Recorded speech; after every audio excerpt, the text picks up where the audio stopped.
નમસ્કાર દર્શક મિત્રો, હું નીતિન પટેલ. તમે જોઈ રહ્યા છો સમાચાર મેં આગે ન્યૂઝ. હવે જોઈએ આજના સમાચાર. વિસનગર એડિશનલ સિનિયર સિવિલ કોર્ટના આદેશ બાદ ગુરુવારે ઊંઝા તાલુકાના 6 ખેડૂતોએ ધરોઈ નહેર વિભાગની કચેરીની મિલકતો સીલ કરી દીધી હતી. જમીન સંપાદનના વળતર પેટે રૂપિયા 27.82 લાખની રકમ ન ચૂકવાતા કોર્ટે જપ્તી વોરંટ ઇસ્યુ કર્યું હતું. ખેડૂતો કોર્ટના કર્મચારીઓ સાથે ધરોઈ કચેરી પહોંચ્યા હતા અને કાર્યવાહી કરી હતી.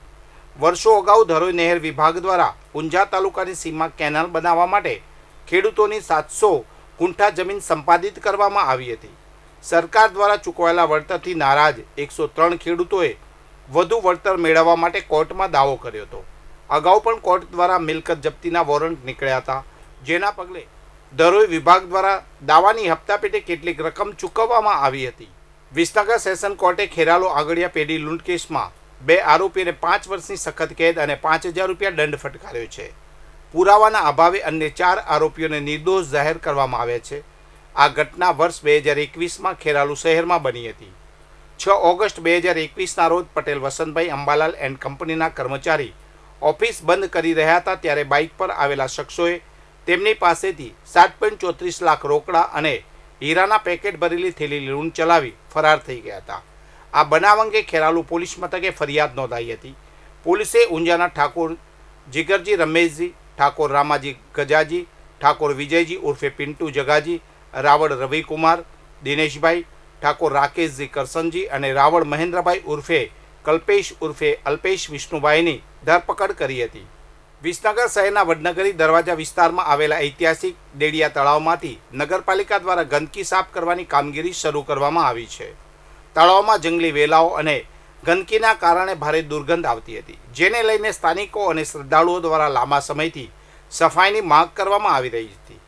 તળાવની આસપાસના વિસ્તારમાં છબીલા હનુમાનજી, શનિદેવ મંદિર અને રામજી મંદિર સહિતના પવિત્ર ધાર્મિક સ્થાનો આવેલા છે, જેને કારણે દરરોજ મોટી સંખ્યામાં શ્રદ્ધાળુઓ તળાવ નજીકથી પસાર થાય છે.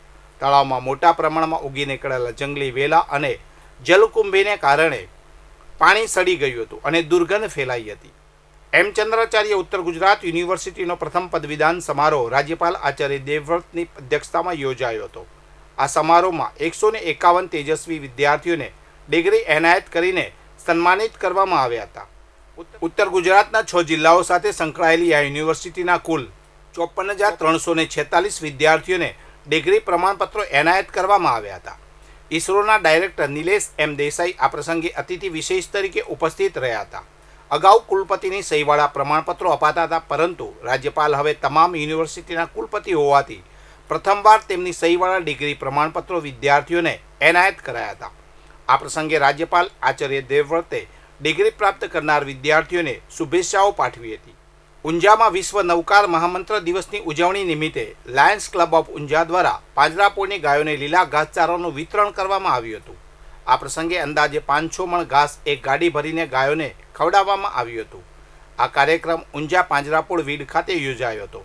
લાયન્સ ક્લબ ઊંઝાના સભ્યોએ આ સેવા કાર્યમાં ભાગ લીધો હતો. આ પ્રસંગે ઊંઝા એપીએમસીના chairman Dineshbhai Patel, lions club ઊંઝાના પ્રમુખ હિતેશભાઈ પટેલ, ઇન્દ્રમલ કોઠારી સહિત લાયન્સ ક્લબના અન્ય સભ્યો ઉપસ્થિત રહ્યા હતા.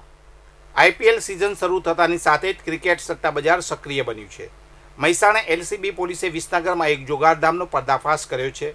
વિસનગરના કાંસા એને વિસ્તારમાં ભાડે રાખેલા મકાનમાંથી કોલકાતા નાઇટ રાઇડર્સ અને લખનઉ સુપર જાયન્ટ્સ વચ્ચેની મેચ પર ઓનલાઈન સટ્ટો રમતા 4 શખ્સોને રંગે હાથ ઝડપી પાડવામાં આવ્યા હતા.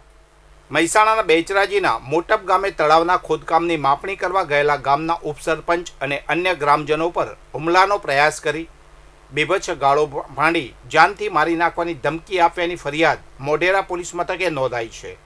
આ મામલે પોલીસે કોન્ટ્રાક્ટર સહિત અન્ય શખ્સો વિરુદ્ધ ગુનો નોંધી કાયદેસરની કાર્યવાહી હાથ ધરી છે. વધુ સમાચાર માટે જોતા રહો સમાચાર મેં આગે ન્યૂઝ. નમસ્કાર.